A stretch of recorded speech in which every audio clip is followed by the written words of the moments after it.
Assalamu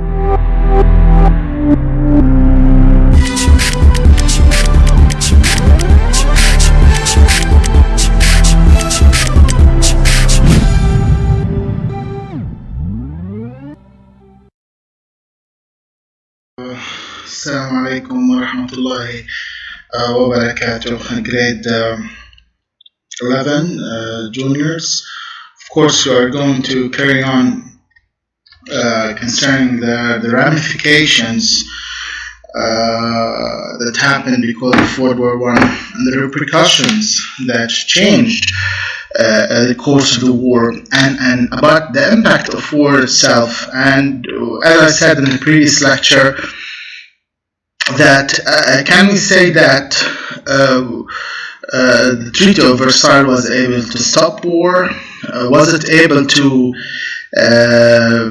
build strong pillars of peace that would stop possible war, like what President Wilson said, that if countries and global empires would not settle down and stop competition, a possible war can happen. Maybe his prediction was come to be true after 2 decades, as I said in the previous lecture.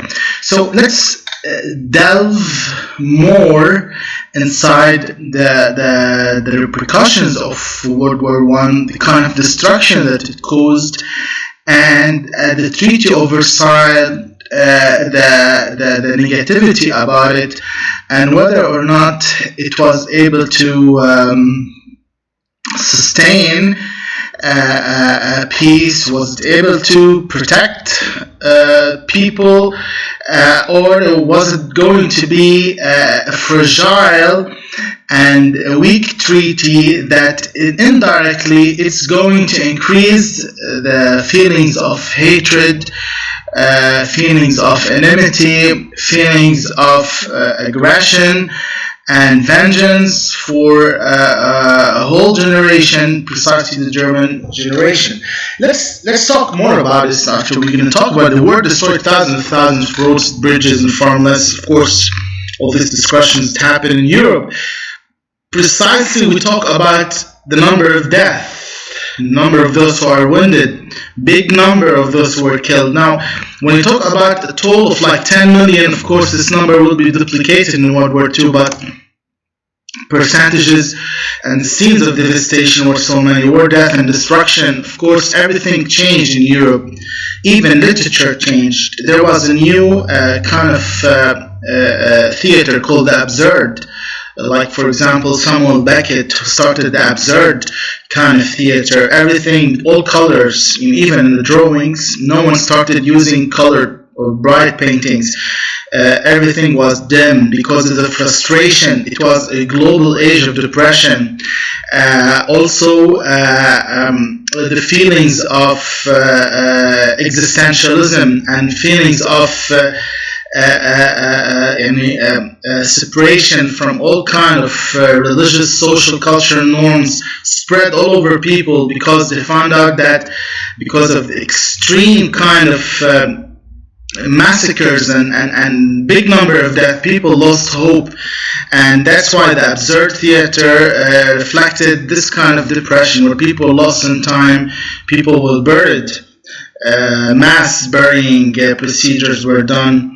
And all of this, of course, caused big infliction and fear from another possible war, because everybody figured out that at the end, there's no winner in war. If you're going to look at the toll of number of deaths, about 9.5 something casualties in World War I, and it's drastically, it hit Europe and it affected Europe basically for and crushed any kind of spirit of victorious spirit, and led people so much precautious about possible future. Talk about like 116,516 Americans died in war overseas. This caused big anger from American community at that time. They called and more pressure on the Congress at that time in 1919. and President Wilson to retreat from anything that's related foreign policy and to focus on domestic issues like the Mexican Civil War and other stuff and financial crisis at that time in South America, especially that we are going to move after that the roaring 20s, the 1920s, and what happened in South America, the big collapse and economic crash. So that's why the Americans always thought twice about the reason for sending their children, their sons, to go and fight overseas, the reason for risking their economy. There was a big question about it, and that's what made the Americans retreat back from the course of the war, at the end of the war, of course, and they didn't share any of taking gains in the war. They only shared in the terms of treaty and retreated back. We see all of this number of symmetries, of course. Paris Peace Conference, signed a Treaty of Versailles, victorious nations signed treaties, defeated ones, as we said before. Clemenceau, Wilson, and David Lloyd George, Prime Minister, French Prime Minister, American President.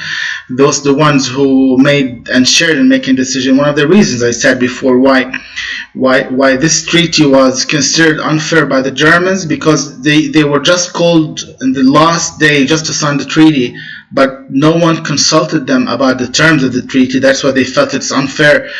But the winners, of course, the winners of the war, they are the ones who won the war, and they are the ones who are going to stipulate the basic terms for this battle. Now we have the Wilson 14 points, 1919, open diplomacy, freedom of seas, free trade. All these are self-determination. Of course, this very wicked term, because indirectly it led to the colonization of many countries around the world. To colonize, to conquer.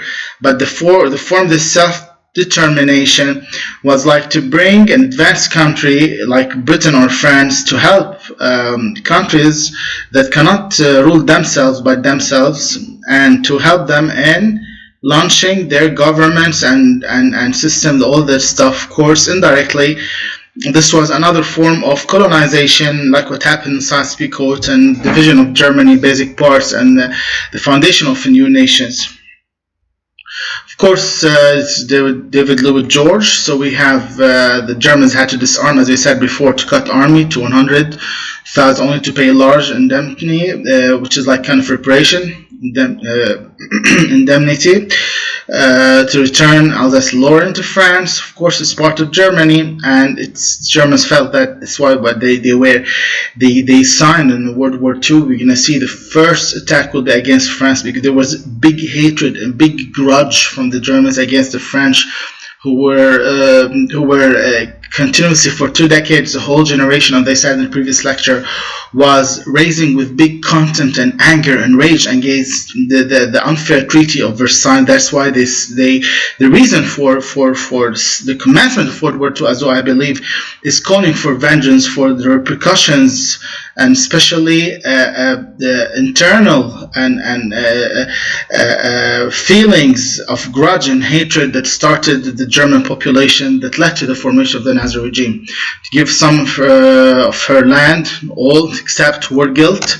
Of course, many historians believe that many are guilty because of war, but to blame one nation, this is a big question about it. However, the Germans lost the war, and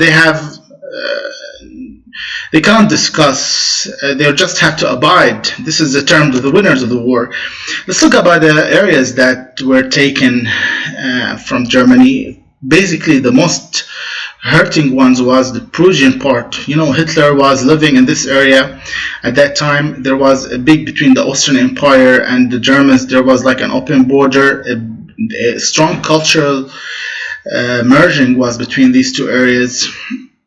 Of course, Hitler, he became later on a German soldier. He was at that time in World War I Polish soldier, an Austrian soldier, and after the division and the formation of new areas that were taken by force from Germany, Hitler and many other troops were feeling like it was unfair. Parts from the Prussia were taken, the Alsace and Lorraine, parts of Belgium, part of France. This indirectly led to the formation of the Second World War, and precisely parts of Germany were given to Czechoslovakia, of course. Of Of course, German territorial losses: Alsace-Lorraine, West Prussia, Danzig city, the Saar under the League of Nations. Estonia, Latvia, Lithuania became independent. Germany lost all Asian African colonies. They had basically colonies in all these areas in Africa, of course. Now, Germany had to disarm. Disarmament is very important. They are not allowed to build an army anymore. Of course, many caricaturists would discuss the guilt of war and basically the problems about war at that time. Of course, now a cartoon published in British newspaper 1991 figures the right art Prime Minister of France, and here that's like sarcastic about how Louis George did however, like, you know, the Allies were able to now to start building what was destroyed, and the big rage that happened by the Germans who were calling for it's like the rightful things. And this caricature reflects the state of absurdity and extreme depression, and that it was part of the German newspapers cartoons. They were, you know, how the Allies, you see this coffin, it talks about how the Allies buried Germany in this treaty, and how the Allies sent Germany to the Gallatin, you know, this where his head is going to be chopped. This is Wilson, this is Clemenceau, this is Louis George.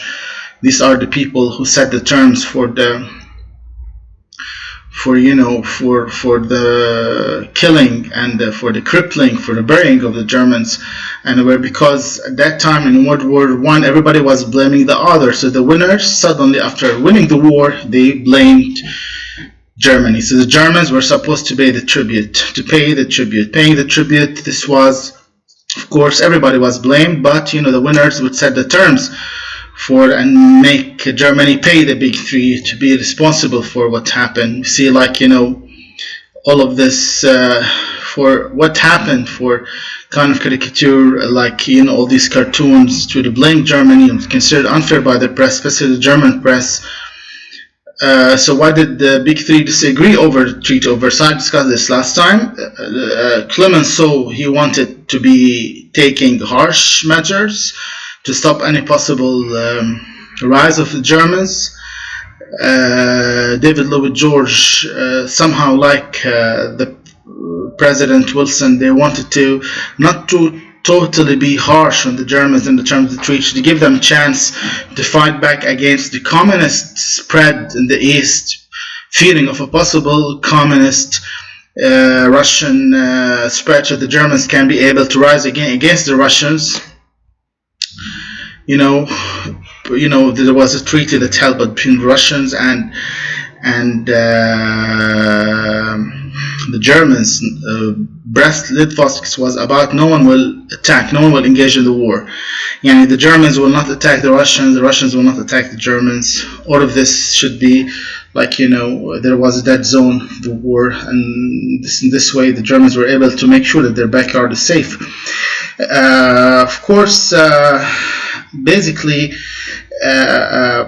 the Allies, precisely in North America, precisely Britain, they felt that the dangers rising from this big polar bear known as the Russians, and that's why they needed to take parts from the great Russian Empire, like Czechoslovakia, Poland, from Latvia, Estonia, Belarus after that, all of these parts, in order to limit the power of the communist-rized. This is how you can have more formation of more maps, more divisions, more charts, because we have more new nations are formed, especially in the Russian eastern border, the eastern part of Europe, which is going to be later on in World War II, get the name of the Iron Curtain that were going to be created by Stalin, but this is another story, of course. Of course, new tensions, weak, unstable governments, weak economy, national new stronger.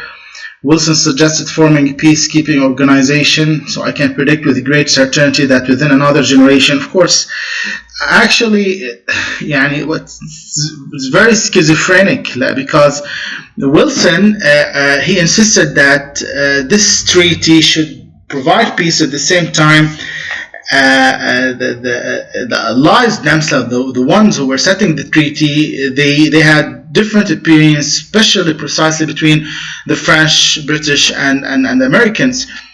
Of course, here we have more criticism going to rise later on. League of Nations was formed in 1920 to prevent war. So did it prevent war? We know that it's not. We look how blame for the Germans, the Keystone, in order to build a bridge, Belgium and France, who are having different opinion. The Belgians and the French, they were against giving Germany a chance to rise again and crushing it totally. England and Italy, like the Americans, they wanted to give a chance for the Germans to rise against possible communist rise. However, the Germans had the Keystone, which is where the bridge was supposed to be like this. We talk about this, and this can, I guess, that this kind of American interference and not allowing to stop or hold the German possible future and to crush the German, to go into Germany and to force a new government. They didn't interfere in Germans after the war. They just accepted the term of the war by the Germans. And this led to the commencement that allowed, they gave the chance for the Germans to rise with their economy, and the Germans later on, they only paid only 15% of the big reparations that were supposed to pay as a cost of the war, since they were blamed for the war after that. So do you believe that Treaty of Versailles succeeded? Of course, I believe, since we are now in the 21st century, of course, thumbs down, because the United Nations was formed, which is because Treaty of Versailles failed to provide possible peace. Of course, status of women, of course, increased, developed, because women shared in building machines, in working, and covering the absence of the males who were fighting in the battle. They were trying to prove their feminine status. Women worked in munition factories, and they proved that they are able to share in the community. That's why their status, especially after World War I and World War II, drastically changed. We can do it. All of this reflects the ability of women to share in the community and all that stuff. Now I have just the last part. The Treaty of Versailles was, of course, Treaty of Versailles was bitterly criticized by the Germans, who complained that it had been dictated to them that violated the spirit. The 14 points, of course, didn't care, because the Germans lost and they had to accept the terms of the treaty, as they said. So that's why numerous concessions were made to Germany before the rise of Adolf Hitler. However, the Germans, by time, especially when the arrival of Hitler to lead the Nazi regime in 1936, Germany became more overconfident, and they stopped caring about the allies' idea, especially France and Britain. They were building their army again, because, as I said before, the Versailles Treaty didn't finalize and try to crush down all possible revival of the German army and all that stuff. Many historians claim that the combination of harsh treaty and subsequent tax enforcement of its provisions paved the way for the absurd German militarism, as I said, 1930s, and the rise of the Bildreich German force and Nazi radical superior mentality raised by Adolf Hitler. The huge German reparations and war guilt close fostered deep resentment settled in the German that led to the rise of Nazi regime and Hitler, who remilitarized the Rhineland in 1936, violation of the treaty.